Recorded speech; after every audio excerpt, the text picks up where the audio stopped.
Welcome to GameSpot Live. I'm Greg Kasavin here to tell you about Castlevania Harmony of Dissonance for the Game Boy Advance. It's the follow-up to last year's Castlevania Circle of the Moon, which was one of the first games to debut on the Game Boy Advance, and also probably the best of the first batch of games to come out for the system.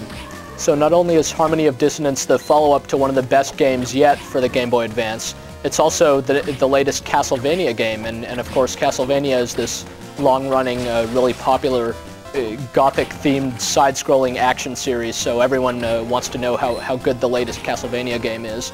The good news is that, like many other games in the series, it's great.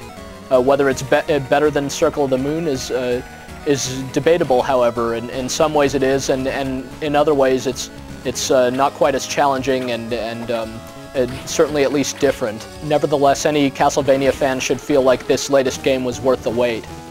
Castlevania games always basically have throwaway stories. They're just excuses for putting you as some sort of whip-swinging or sword-swinging character in the middle of Dracula's castle so that you can run around and explore it and kill various bad guys. In this particular case, you play as Juste Belmont, who's the grandson of Simon Belmont from the original Castlevania. He looks nothing like Simon. He actually looks just like Alucard from Castlevania Symphony of the Night for the PlayStation, still arguably the best Castlevania game to date. Like Simon, though, Juste fights with a whip, and he can execute the popular kind of whip-swinging technique from Super Castlevania 4, where you press and hold the attack button and move the directional pad around so that you can sling the chain in various directions. He's got a few other standard moves. Like most Castlevania protagonists, he can use various sub-weapons like holy water and axes and cross-shaped boomerangs to help fight his enemies. And he could also execute a sliding move by pressing either of the shoulder buttons on the GBA. Basically, the right shoulder button always makes you slide to the right, and the left shoulder button always makes you slide to the left. So this replaces basically the dashing move from Circle of the Moon. You could easily tap on the shoulder buttons to quickly move around from place to place and get out of harm's reach. Like in Circle of the Moon and Symphony of the Night, in Harmony of Dissonance, you gain certain relics that give you access to new special moves that you don't initially have when you begin.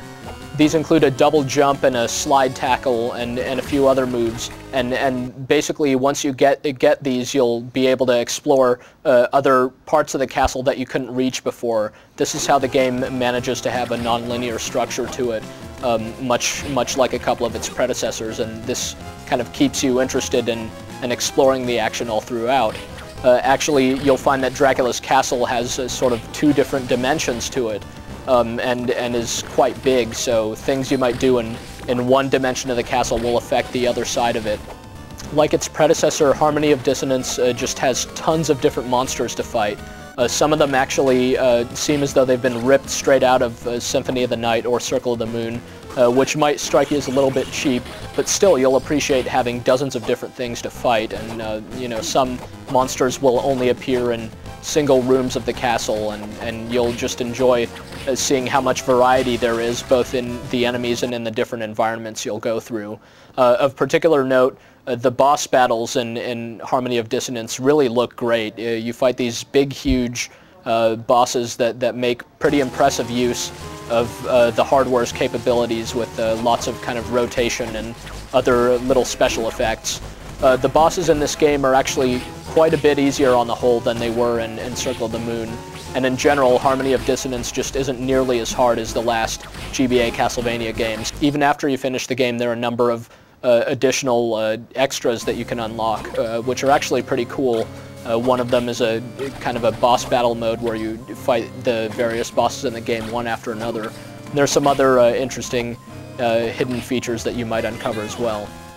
Harmony of Dissonance certainly looks much better than Circle of the Moon did. The big criticism of the previous GBA Castlevania game was that it was just way too dark.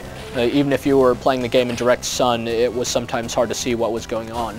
Won't be a problem here. In fact, Konami almost seemed to go out of its way to make it so that you could easily see what's going on. You'll notice that Juste is surrounded by kind of a shimmering blue energy, and whenever he jumps you'll see kind of blue shadows follow behind him.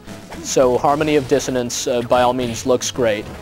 Can't really say that for how it sounds, unfortunately. The Castlevania games are known for their outstanding music, but this one won't be remembered as one of the best of the bunch. That's especially disappointing considering Circle of the Moon had a really good soundtrack, but Harmony of Dissonance, the music sounds kind of tinny and more 8-bit at times than 16-bit.